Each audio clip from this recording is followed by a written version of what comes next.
Running a business in Philadelphia takes a lot. It takes strong relationships, unique insight, and inspired leadership. It takes staying in the know and making the most of every opportunity. Everything it takes is everything you'll find at CCPA.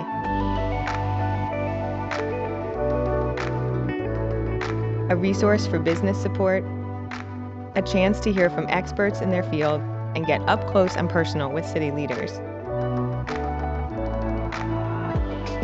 An insider's guide to what's happening and what's next in Philadelphia.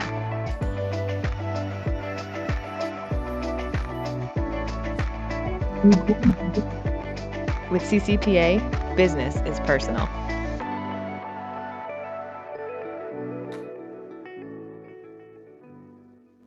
Good morning, everyone. It's great to see you all here today.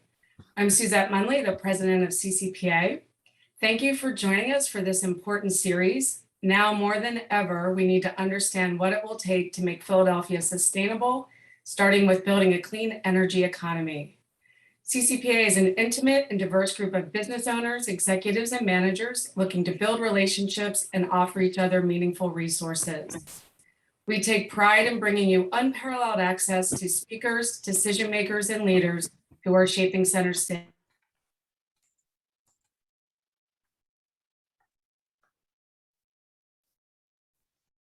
in Philadelphia. Let's take a minute and touch on the benefits of becoming a member, a sponsor, or collaborating with CCPA. We think it's easiest to remember as being Center City Smart. We have signature events where you get the inside scoop on development, sustainability, exceptional women leaders, and the city's movers and shakers. There are marketing opportunities available only to members and sponsors, enabling you to reach thousands of businesses and consumers. You have access to our speakers and panelists in a way few organizations can deliver. The up-close, intimate, and personal experience of a CCPA event is like no other. You can reimagine employee benefits that are available to members through Penworth Financial Services, and you can take the lead with opportunities to build your network, grow your business, and be a CCPA ambassador. There's a link posted in the chat for you to join today. Let's mark our calendars for upcoming events. They are posted now on your screen, so please take note of those. A special call out to our next Sustainable Philadelphia event about Philly's urban conservation initiatives on October 6th. And I think Lori Brennan is here with us today. So for today's event, we encourage you to use the chat to ask questions or comment and connect with each other. You can also find a link to today's program there. I'd like to acknowledge our sustaining sponsor and our preferred benefits provider, Michael Craig of Penworth Financial Services. And we are pleased to collaborate with and welcome members of the Energy Co-op. And now I'd like to welcome CCPA's Vice President and the creator of this series, David Lane, to say a few words and introduce our speaker. Thank you, Suzette. I'm David Lane, co-founder of Lev Lane, an integrated marketing communications agency in Philadelphia. CCPA understands that a healthy city with clean air to breathe, fresh water to drink, parks and open spaces for recreation are the building blocks for strong economic activity, a city where people want to work, live, raise families, and enjoy life in a healthy urban environment. And that is what we want for our city and why we created this series. And now it's my pleasure to introduce Jackie Bonomo. Now, Jackie Bonomo brings a career's worth of national environmental leadership, personal activism, and conservation efforts to her role as president and CEO of Penn Future. Her full bio is in your program, and I could go on forever to talk about Jackie, who I believe is a true rock star in environmental advocacy, working as CEO of Penn Future. She has a lifelong career working in all sorts of areas that are involved in environmental, air, water, and climate change, which of course is now on mostly everybody's mind.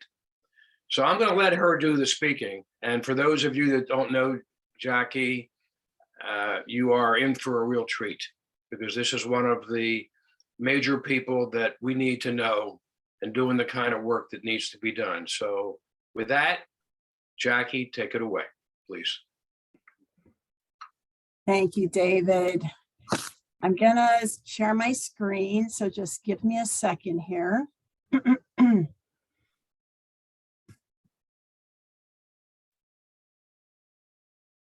There.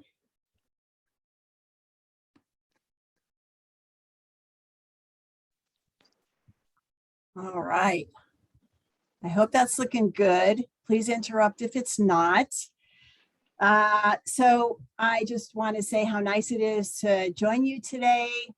And I really appreciate this series and the time that the association has dedicated to it. I think there's a lot of diversity in your speakers, and I hope that you appreciate the direction that I've decided to sort of take us in today. So I wanted to also say special thanks to David Lane for asking me. When I joined Penn Future in 2015, David was our board chair, and I really appreciated his ability to grasp the big picture and his loyalty as a colleague and a friend, and the work he does on behalf of sustainability. So Penn Future is a statewide environmental advocacy organization. We've been around for about 21 years.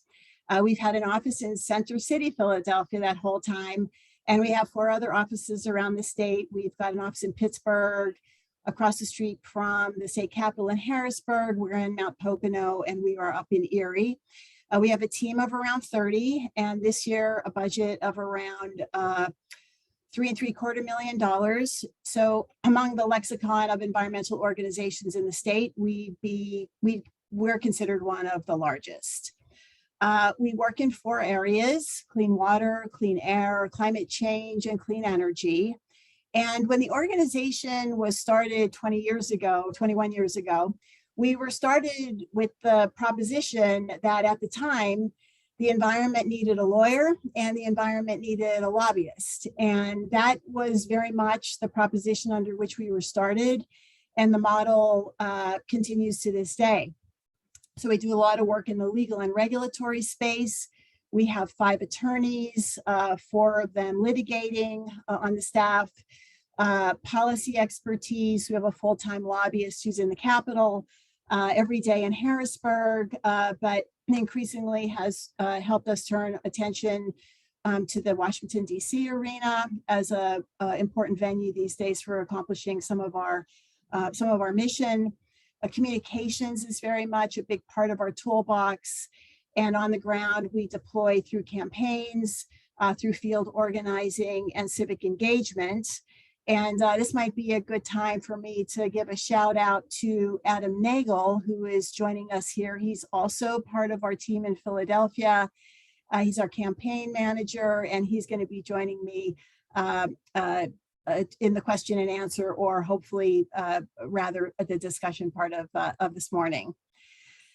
So in the water arena, we lead the Pennsylvania portion of 2 large multi-state coalitions in the Delaware Basin, which, as you probably know from Nathan Boone's presentation, is the home watershed for the city of Philadelphia and the region generally, with a small sliver on the Chesapeake, but we won't get into the weeds too much there. Both of these coalitions are designed to advocate for adequate funding and good policy to protect and restore water quality in those basins. And our newest location up in Erie, we focus on any number of environmental issues through the lens of clean water and the goal of protecting Pennsylvania's portion of Lake Erie.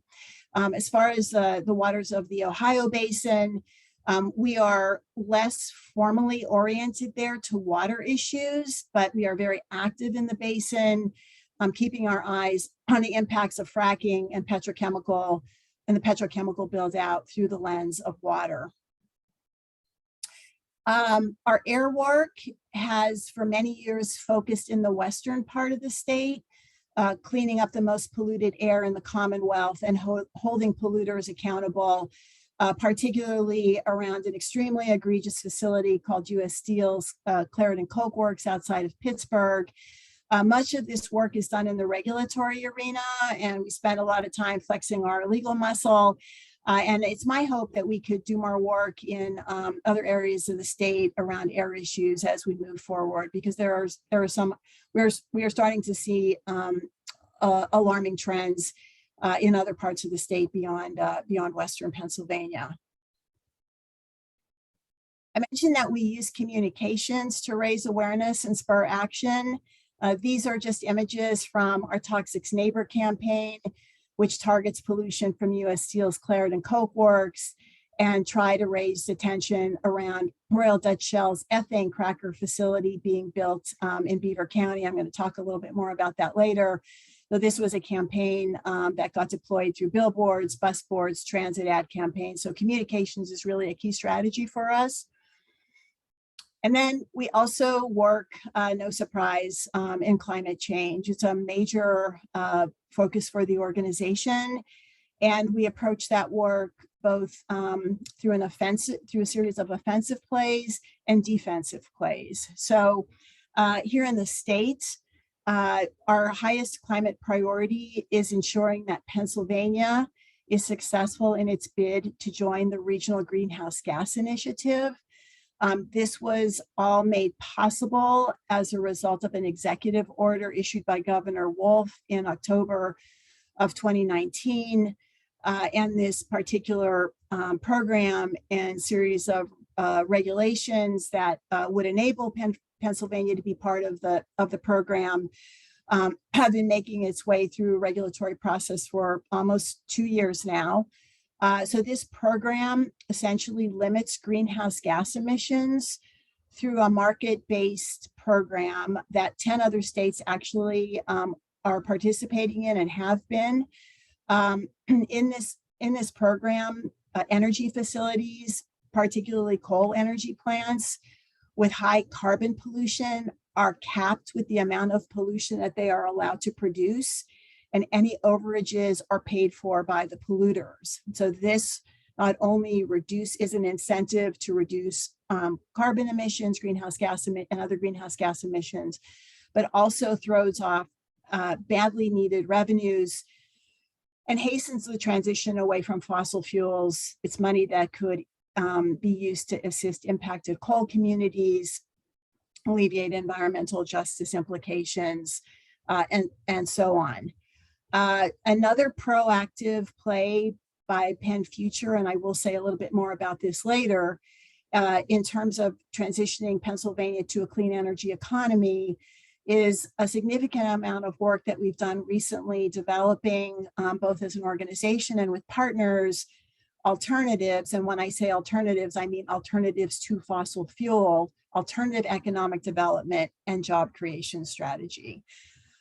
There's also no surprise for our organization and for Pennsylvania's climate impacts, purely defensive part of our work, where we are basically fighting the expansion of fracking as a main culprit of climate pollution in the state. Again, doing this through our policy and our legal work, and then also fighting the enormous onslaught of frack gas infrastructure throughout the state, pipelines, liquefied natural gas facilities, compressor stations, export facilities, oil and gas trains, and of course the subsidies that enable all this to happen. So those are very much a focus of our work. We work a lot through research and publications that lay out recommendations for elected officials and policymakers. These are 3 publications. You could learn more about all of them, read through them on our website, that underpin our campaigns in Erie, in the Susquehanna, and in Philadelphia. And in Philadelphia in particular, we take a lot of our cues from an agenda that was set forth through this Common Green Stormwater Infrastructure Agenda for the city of Philadelphia. And we developed that working with the Sustainable Business Network, with Philly Horticulture Society, Friends of the Wissahickon, Natural Resources Defense Council, and a few others. And I'll say a little bit more about that as well. And then I wanted to just mention as well that Penn Future's theory of change, in order for us to be successful, we need to eventually have in Harrisburg a bipartisan pro-environment majority. And but as a 501c3 organization, we're prohibited from doing electoral work.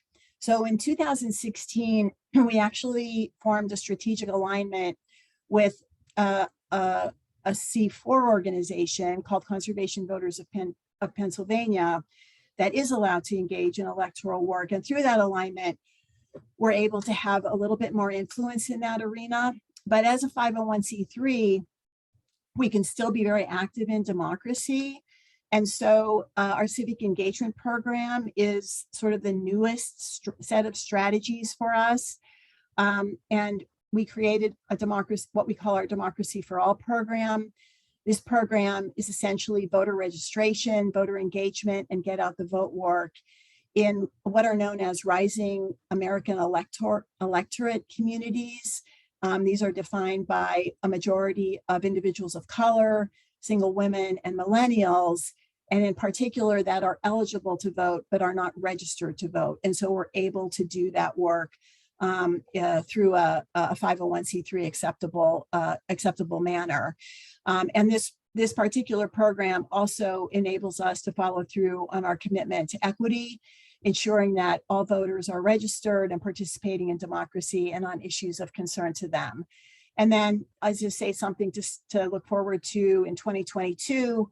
We'll also be working with many other organizations to create what we call a common agenda for Pennsylvania's clean energy and climate justice future. This particular agenda will be used to elevate the conversation around these issues among the gubernatorial candidates and candidates in several legislative races around the state. Let me say a few words about some of our work apropos to the Philadelphia area. We have a very large program in the Delaware.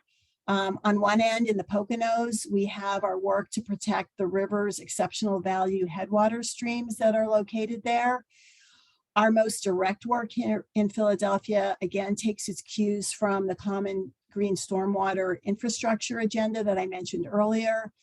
And I believe you probably had, I think your previous speakers touched on this, but through its Green City Clean Waters program, the city is recognized as a national leader in these kinds of stormwater management programs. We want to keep it that way, and we want to see more and more of this type of work. These projects, as a refresher, in essence, slow infiltration of runoff into an already overburdened, in reality, failing stormwater system in the city, and uses natural materials such as vegetation, trees, shrubs, perennials, and substrates to clean water, if you will. But what's really great about these kind of projects is that there are really important other benefits, including providing green spaces that beautify urban streetscapes and lessening heat island effects made so much more vicious by climate change, and even providing habitat for pollinators, because even critters need help. And I'm sure this is something that your next speaker, your Nature Conservancy folks that are going to be talking about urban conservation will be talking about. And let me just say, excuse me, that we have much more work underway in the city. And I've got Adam here to talk a little bit more about that during the Q&A, as I said. And as an example, we're going to be in Philly. I'm going to be in Philly next Friday, co-hosting an event with United States Senator Bob Casey.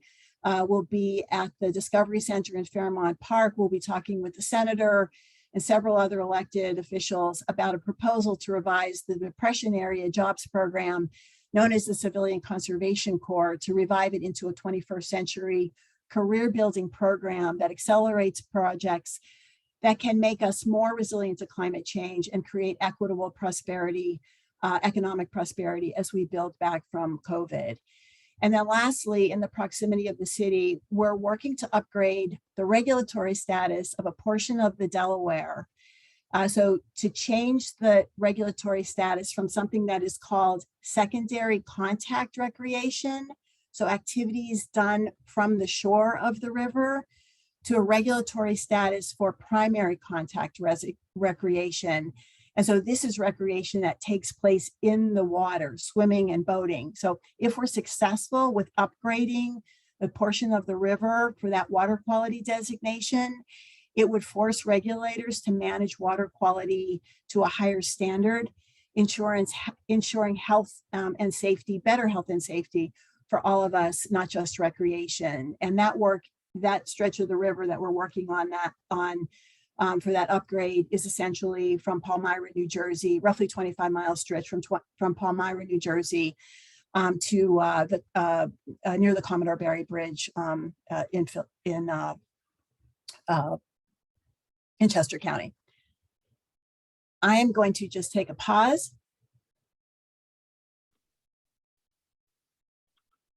and transition, if you will, from the introduction of our organization and what we do. And I hope I gave you a lot of good food for thought to share a little bit what's on my mind this morning. So as I understand it, your association's interests lie in exploring business opportunities, and I assume to a large extent, protecting the investments that you've already made in Center City. And as David can attest, and I think something that attracts a lot of people to our organization, from the very beginning, Penn Future has always done its work with an eye toward economic implications. And I want to talk about the very serious problem that we have here in Pennsylvania, in that so much economic development here is tied to fossil fuels. So oil, gas, and coal have defined Pennsylvania's identity and shaped our economy for over 200 years. If we continue in this direction of fossil fuels, we're going to be cornering ourselves into a future where we're going to have no choice but to live with the impacts of burning fossil fuels on our health, our communities, and our climate for generations to come. And the climate crisis is really begging us to have an orientation toward the future and toward our children's future. But here in Pennsylvania, the pull of history, geography, and geology is strong and undisputed. We've been mining coal here since the 1700s, since just 14 years after the Declaration of Independence was signed in your fair city.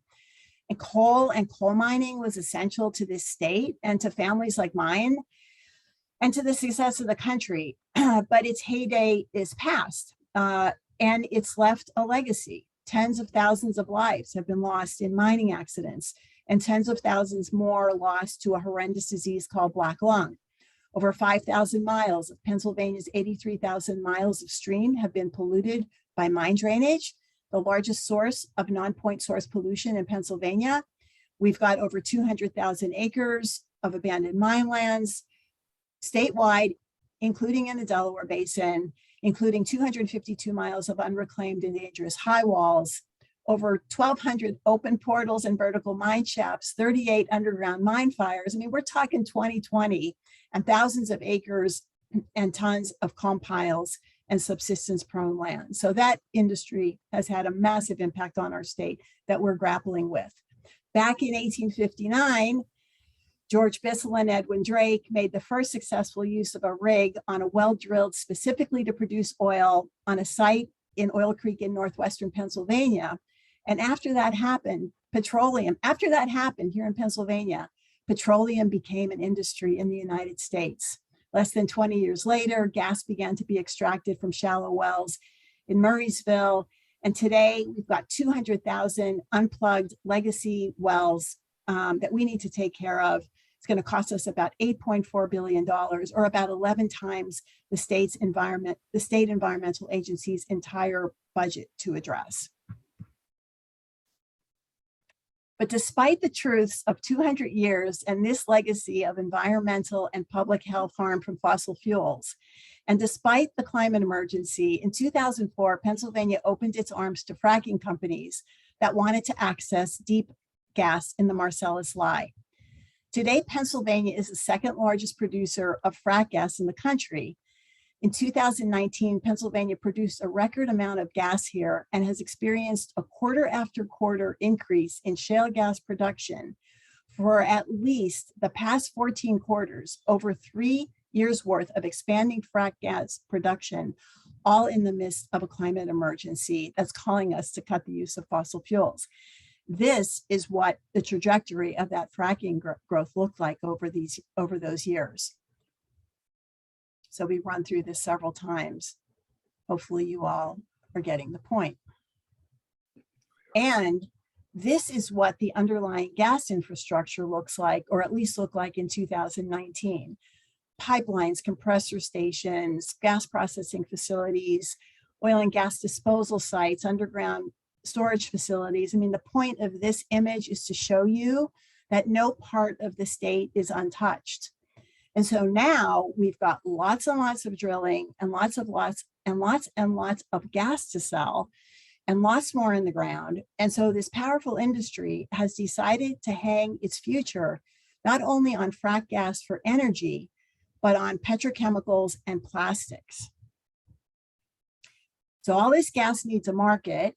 So in 2016, Pennsylvania opened its arms to Royal Dutch Shell, inviting it here to build this infamous ethane to plastics cracker plant being built in Beaver County outside of Pittsburgh near the Ohio border. We offered Shell a subsidy package totaling $1.6 billion. This subsidy package is over 15 times the size of the next largest corporate subsidy ever offered in Pennsylvania. The second largest package would have been a $100 million subsidy that the state granted to Volkswagen in the late 70s for a manufacturing plant in Westmoreland County that's now closed.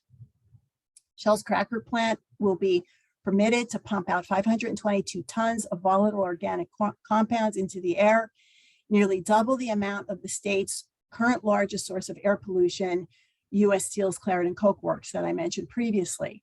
It's going to soak nearby communities in toxic, and the state's permits also allow Shell to produce 2.25 million tons of carbon dioxide every year. That means that this one plant is going to wheel a carbon footprint 1/3 the size of the entire city of Philadelphia's. And what's really scary is that several more petrochemical facilities are being planned for our state and can pop up anywhere. So in addition to being a climate killer, early days of what this triumvirate of fracking, plastics, and petrochemical here in Pennsylvania will leave as its legacy, we're just really beginning to grapple with understanding the impacts of radioactive waste, cancer clusters, and low birth rate babies. And while the frack gas industry appears to be true to past forms of other extractive industries, exploitation of workers and communities, destroying health and community quality of life, boom and bust cycles, strand and abandon, this time around, we have a fossil fuel industry that will knowingly exact its toll in the midst of a climate crisis. As part of our work to fight subsidies that perpetuate fossil fuels in Pennsylvania, in February of this year, Penn Future released the 3rd edition of this report, our fossil fuel subsidy report. And what we have uncovered is that subsidies to the fossil fuel industry in Pennsylvania in fiscal year 2019 amounted to $3.8 billion. And since the Shell cracker is not yet online, this report does not take into account the additional $1.6 billion subsidy that will be providing Shell, and it does not take into account an additional $645 million in subsidies the legislature passed last summer to build 2 similar petrochemical facilities, sites to be determined. All this to say that in our last strategic plan, our organization committed to not only fighting the fossil fuel industry, but to do something proactive, developing that alternative economic development and job creation strategy. And so last spring and summer, working blessedly with a $330,000 PPP loan, In the darkest days of the pandemic-induced recession and anticipating stimulus a la the 2008 financial crisis, our team did just that. We published this very timely green stimulus and recovery platform and have been shopping it around to elected officials in Harrisburg and Washington, D.C. The jobs of the future lie in sustainable sectors that don't kill our climate. Pennsylvania derives significant dollars and jobs in sectors that rely on non-mineral natural resources in our state. We call these nature-based industries, and this includes agriculture and outdoor-based tourism and recreation and the vibrant networks of small businesses that these sectors are largely comprised of. These are major economic drivers in our state, and now is the time to invest in them. These industries depend on good land, water, and soil, economic values that yield great jobs in industries that actually support climate resiliency. So investing in these sectors and other sectors like energy efficiency, renewables, and shovel-ready infrastructure now is another really smart hedge against climate impacts, and so is creating great pathways to green jobs through civilian or climate conservation Corps-like programs. So this particular platform indicates that with investments of roughly $2.9 billion a year, Pennsylvania can save or create about 390,000 jobs in these important sectors. And so this is really what we've proposed for a clean energy economy and pathway to more sustainable communities for future generations, which is really the topic of this CCPA, of this particular presentation today. Importantly, the sectors that we propose for commensurate investments have been amplified over the last year or so by other important regional initiatives that Washington, D.C. is paying attention to. So there's a campaign that we are actually part of as well called Reimagine Appalachia. That particular platform proposes to create 250 to 390,000 jobs with a total of investment of roughly about $3 billion a year. And there's another platform called the Mayor's Marshall Plan for Middle America, 410,000 jobs for about $60 billion investment over a 10-year period. And so again, you see on this graphic, the main planks of the green jobs that we're promoting. Talked a little bit about the ag, nature-based tourism, the Civilian Conservation Corps, which we call here the Conservation and Economic and Recovery Corps, legacy drilling and mining pollution. These are essentially jobs that would clean up those legacy abandoned oil and gas wells that I mentioned earlier. And then there are any number of shovel-ready energy efficiency projects and clean water infrastructure in the projects in the hopper in municipalities all over the Commonwealth, including in Philadelphia, that are ready to go. So I think everyone knows that Washington, D.C. is considering a bipartisan infrastructure bill right now that will include many of these ideas. If that passes, almost $17 billion will come to Pennsylvania.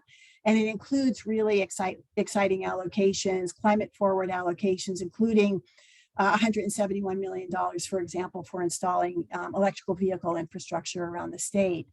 And then there's possibilities for additional transformational funds if Washington, D.C., if our legislators can see a successful budget reconciliation package that is like at this moment being debated by our elected officials as we sit and consider all this.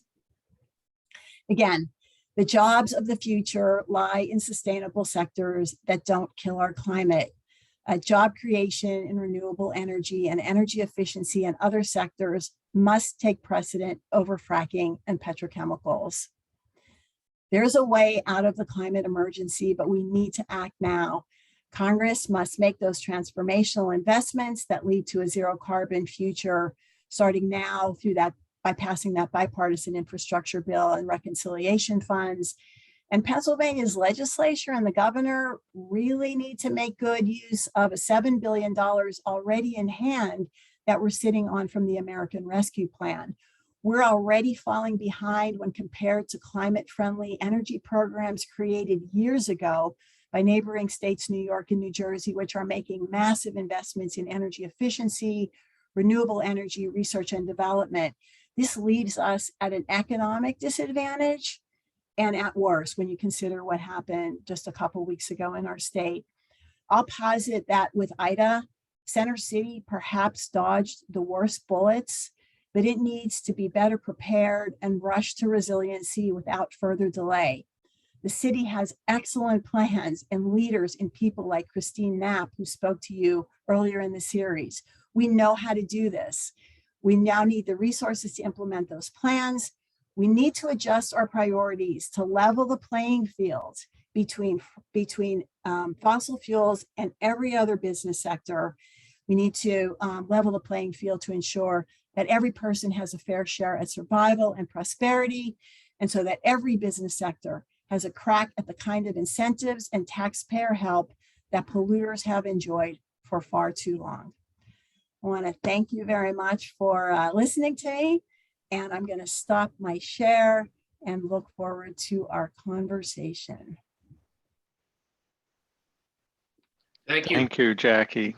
Go ahead, David, if you want to. Yeah, I just want to add one or two things. Thank you, Jackie, very much. As you spoke, I recall something that Al Gore said.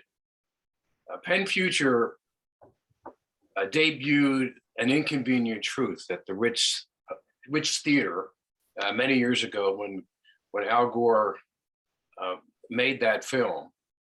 And when Penn Future celebrated our 10th anniversary, Al Gore was a speaker. And one of the things that he said that I remember was that there is no other state in the United States that has an organization like Penn Future. And that is true. And hopefully the folks that have been on this conference and have heard all of the things that Jackie and a lean staff of 30 people are involved in will understand that there is no other organization in the United States that has a Penn Future in it. And my one last comment, before I hope there are some other interesting questions, that when I first joined the organization, Penn Future was a regulated electricity state. And one of the things that Penn Future accomplished probably in the first decade of their being was that they pushed our legislature to pass what's called an alternative renewable portfolio, which now has given birth many years ago to wind and solar energy. That when that happened, the state's electric markets deregulated, and solar and wind became fledgling industries in Pennsylvania. And Penn Future worked very hard to develop those two markets. So at the very, very beginning, Penn Future was involved in work against the fossil fuel industry and very much part of the renewable energy industry in Pennsylvania. I'll stop talking.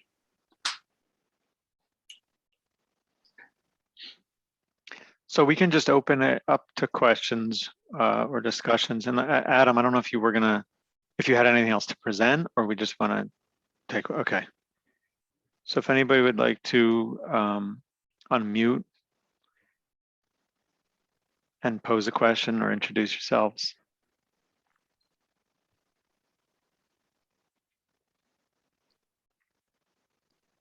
I'll jump in. So Jackie, it seems all so overwhelming, right? In so many ways, all the work that there needs to happen, and it needs to happen quickly. But talking specifically about petrochemicals and these plants being built to just pump out insane amount of plastic. I recently just watched the story of plastic, the documentary that's going around, and it's just kind of mind-boggling what we're doing to our planet. Do you feel like the best way to address this is ending the subsidies? Like, it seems like it's almost an impossible thing to stop. So is it really a multi-pronged approach, or are subsidies really at the heart of what makes this possible for these new plants to continue to open as they anticipate people's driving needs for fuel going down and having to funnel that back into making plastic? Yeah, I mean, thank you, Suzette, for that. Subsidies are actually, hugely strategic for the industry, and they are going to continue to be, and probably increasingly so, as large swaths of the United States and, other countries move away from these fuels, where they need to find markets, and they need to find ways to remain profitable, and the only way that that's going to happen is through pretty significant subsidies. I will tell you, the subsidies are an enormous problem.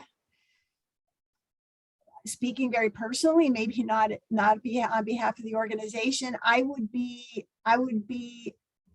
happy if the level of fossil fuel subsidies just kind of stood still and the state redirected its gaze to subsidies and incentives to build out renewables, right? It's about leveling the playing field. And this playing field is on a tilt that is, so out of whack at this moment.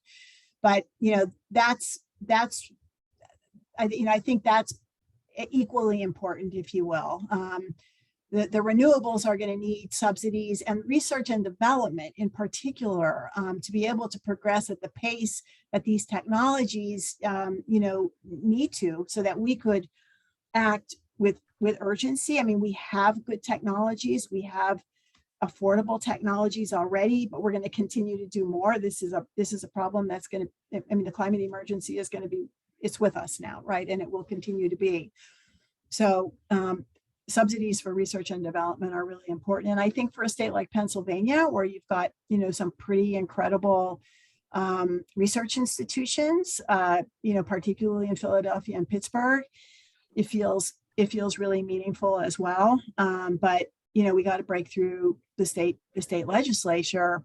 And I'll just pause and say too, when I have a passion for this work, I feel very strongly as an advocate. The early work that David talked about, we were in a very different political context. Governor Ed Rendell was governor. His cabinet, his environmental cabinet members were, very bright, very progressive. And those were and the legislature was with him. And if they weren't, I will posit that the governor knew how to kibitz them into getting with the program. But we're so far away from that scenario right now with the current makeup of the legislature. Point that I'm trying to make is we got to talk about politics, because it very much is a culprit in like the current state of affairs here in Pennsylvania at the moment. So from time to time, forgive me for talking about politics. It's not to make this an overly political conversation. So would it be fair to say then that for most, like your everyday person who this isn't their work on a day-to-day basis, the biggest thing they can do is vote for people that support these initiatives? It is crucial. It's crucial. You need to pay attention to what your elected officials, where they stand on these issues. And if they're important to you, if these issues are important to you and those officials are thinking is not aligned with your values in this arena, you need to vote them out and support the ones that are doing the right thing. Adam, please jump in. I would love to have folks, meet you and get a sense of like the incredible talent that you are in terms of our team in Philly. So just jump in at any time. But thanks for managing the chat and for your enthusiasm for this conversation. Yeah, so Suzette, I wholeheartedly agree with you and with Jackie that of course one of the most crucial things that people can do is vote. And this is not a federal issue. This is not just a state issue. It's a local issue too. It starts at the local level. And there are significant impacts that even Philadelphia City Council, I don't know if all of your members reside in Philadelphia or what the percentage is, but I think that you have to look at your local elected officials too, and take a serious, critical view of where they stand on issues that impact our climate. The second thing I would say, only to add to that, is that another critical thing is to do exactly what CCPA has been doing with this series, which is to take the lead through educating members, through holding conversations that allow people to learn more.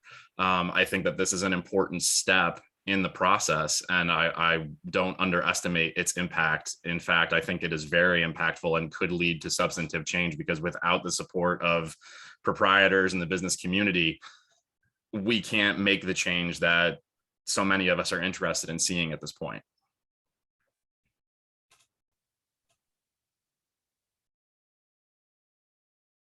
Absolutely. I have a less environmental emergency question. Because I've lived in this city all these years and I've traveled to a few other cities, I do notice the rivers and how we use them, and often think, hey, that city has great development on the river and people are using it and there's boats everywhere, and our city doesn't seem to have that. But over the years, I've seen, I've been on a tour boat of the lower Schuylkill and things like that. And Jackie, you mentioned the use of the river and getting it sort of to a clean point where people can use it. But could you talk a little bit more about, if that's a goal and why, and a little bit more about where that is and how we could use the river?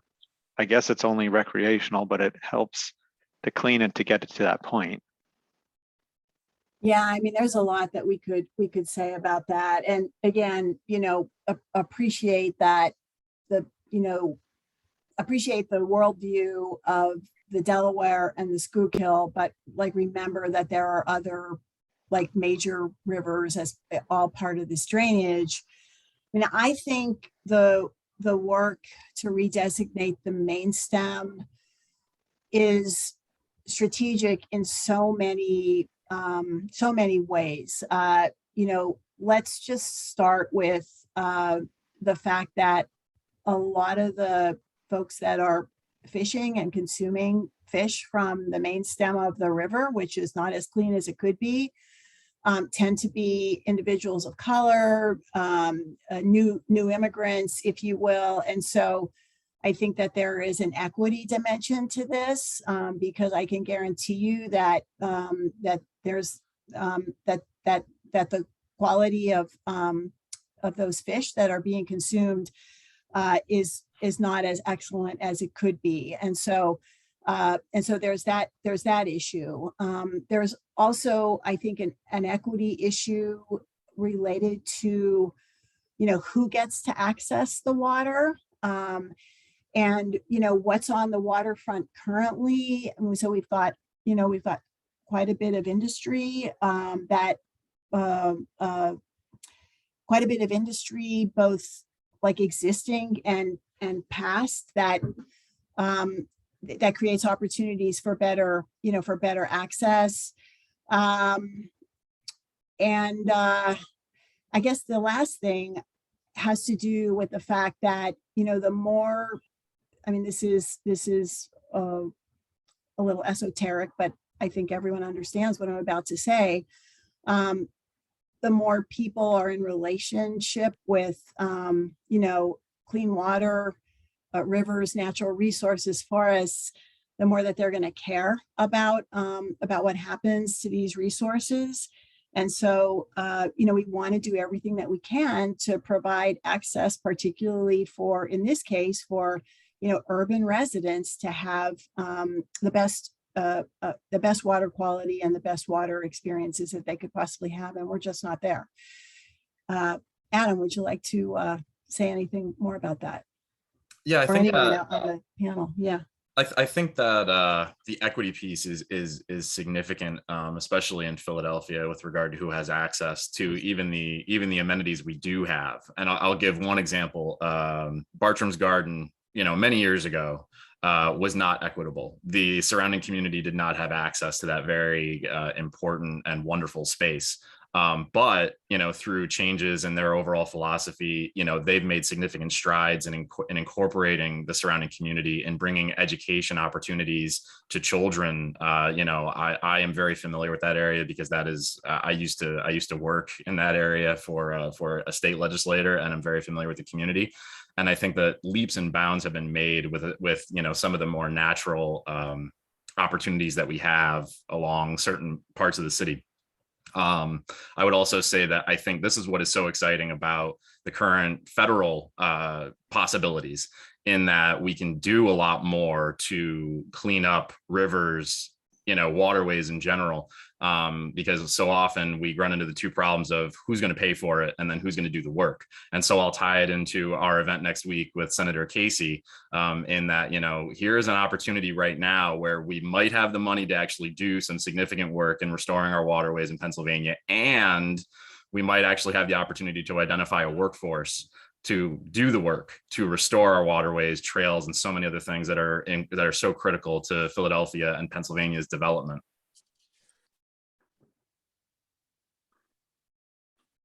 Hello, my name is Miguel Feliciano. I'm here with PICO's Energy Efficiency Program. Thank you for the presentation, Jackie. It was really helpful. I really enjoyed it. And Adam, to add on to your point, I actually took my wedding photos or my wedding photos at Bartram Garden. So I know exactly what you're talking about. That area has come a long way, and it's really nice back there. So yeah, but I did have a question regarding clean air.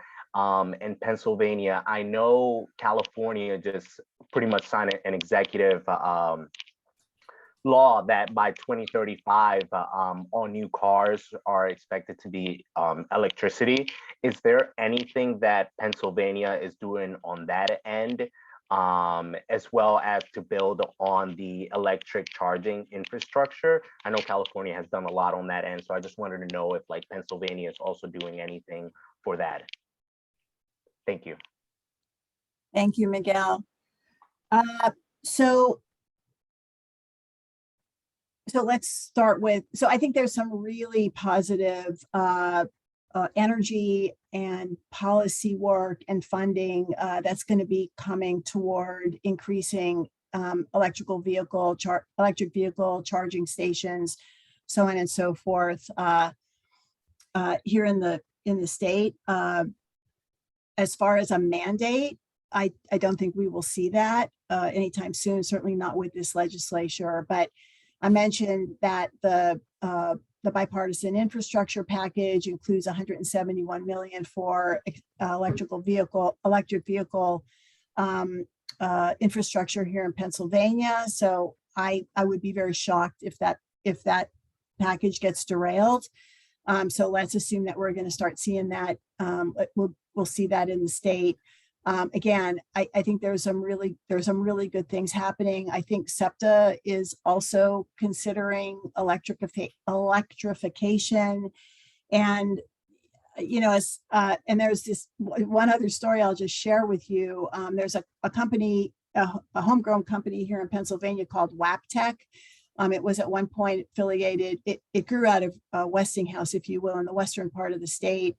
They've got a union shop up in Erie, and they are currently making hybrid subway cars for the city of New York, which would make that system much less polluting. And they debuted these particular rail cars in Europe in the last week or so. So I think also from the public transportation sector, there's a lot of exciting things happening, and the infrastructure bill will have funding for transportation infrastructure. The trick is to get PennDOT and other entities that determine how that money gets spent, not to have it spent exclusively on expanding roads for automobiles, if you will.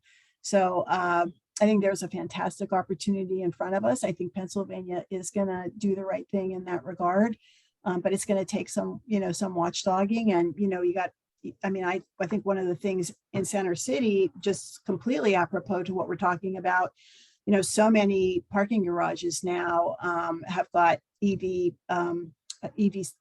chargers in them, and we need to see more of that. And I'm sure that any number of your businesses, it's possible that any number of your businesses might benefit from having charging stations in proximity or as part of them. Adam. Yeah, I would just say that from a state level perspective, I agree with Jackie, not likely to see any kind of a mandate. I think that there is so much from infrastructure perspective that would impact Center City, that would impact Philadelphia, that unfortunately we won't see done in Harrisburg simply because the interest isn't there. I will say that I think, to take a wider lens, even things like protected bike lanes. So we are hampered by let's say an outdated state regulation there that does not allow us to necessarily do what many in the city would like to do from the perspective of having more protected bike lanes within Philadelphia. And so this is not overtly partisan. I'll say that it's a Philadelphia state legislator who's currently the main focal point in the opposition to that plan. So even when it's not necessarily the majority in the General Assembly in Harrisburg, we often hamper our own abilities to do things that might help people get around in a more climate friendly way. So I'll make that point and leave it there. I want to just mention one other thing related to the Regional Greenhouse Gas Initiative and the enormous amount of revenue that project is going to throw off once Pennsylvania is enrolled, which should be by the first quarter of next year. That there's going to be a fight over that funding, no doubt about it. But we do know that at the very least, this funding is going to go into the state's Clean Air Fund. And again, precisely electrification, EV infrastructure, improving transit, improving alternative transportation are exactly the kind of projects that those RGGI funds, including energy efficiency. There's a long list. So I think we're going to see progress in that regard. And then just to say too, that there's another really important dimension of that money that RGGI throws off, and it has to do with the equity issues and the fact that frontline communities around these power plants are also environmental justice communities in a lot of places. In some cases they're not, but it's also imperative that that money gets spent in a way that addresses not only transition for fossil fuel energy workers, coal plant workers, but to address the impacts and lighten what will be a difficult transition for some of these communities. When someone like me, who grew up in northeastern Pennsylvania and the anthracite region, the bottom fell out of anthracite coal. This region was flattened. It never really recovered as either economically or socially. With RGGI, though, the bituminous region, if you will, which will potentially be largely impacted. There's a glide path, which we've never had in the Northeast. So, just to mention those dimensions, and I think in addition and benefits that could come with RGGI in addition to reducing greenhouse gas emissions in the state that emits the third or fourth largest amount in the United States.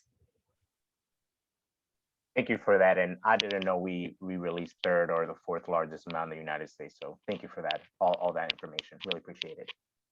You're welcome. Hello, everyone. Can you hear me? Yes. Mhm. Hi, my name's John Fodor. I'm a project manager at Colliers Engineering and Design. I'm also a civil engineer. So first off, thank you guys. This is my first event I've attended, and I'm glad I did. It was very informative, a little scary, but very informative. So I've been interested in the whole climate change sustainability for years now. And I've just started to take the first steps in my career to shift my career towards working on this. In addition to joining organizations and attending events and networking with people like all of you, I've just signed up for my LEED accreditation. I don't know if okay, I'm seeing some head shaking, so maybe you're familiar. I don't know if this is your guys' expertise, but do you have any other recommendations or advice for someone like me who's a civil engineer, project manager, to put themselves in position to work on some of these projects that you've been mentioning? I mean, John, it sounds like you're setting yourself up in exactly the right ways. For folks that aren't aware, LEEDs is a green building certification, if you will, both for new buildings and retrofits for old buildings. And because the building environment is also an enormous part of our carbon footprint, green buildings will green and greener buildings are going to continue to be a really important part of the climate solution. If you go to a city like San Francisco, they must have mandates for LEED certification on their buildings. I mean, you just see the LEED emblem outside of like any number of buildings in that part of the world. So I think you're setting yourself up exactly right. When I think of a civil engineer, I think a lot about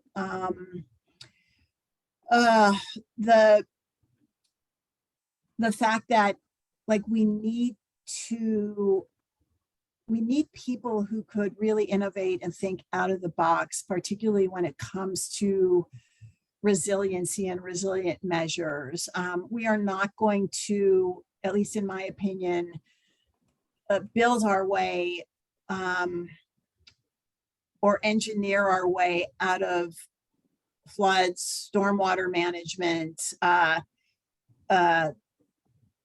Look at what's happening, right? So we need people in positions like yours who can innovate, and we need people who hire you to be willing to to hear those ideas. And this is not about experimental. This is about it's not about experimentation. This is just about again realigning the way that we think about things, reprioritizing the way that we spend these dollars. Adam. Yeah, I think I would just I would actually reiterate something that I know Christine Knapp talked about in her presentation, regarding this issue, which is that, when you talk about Philadelphia's carbon footprint, 72% of it comes from buildings and industry.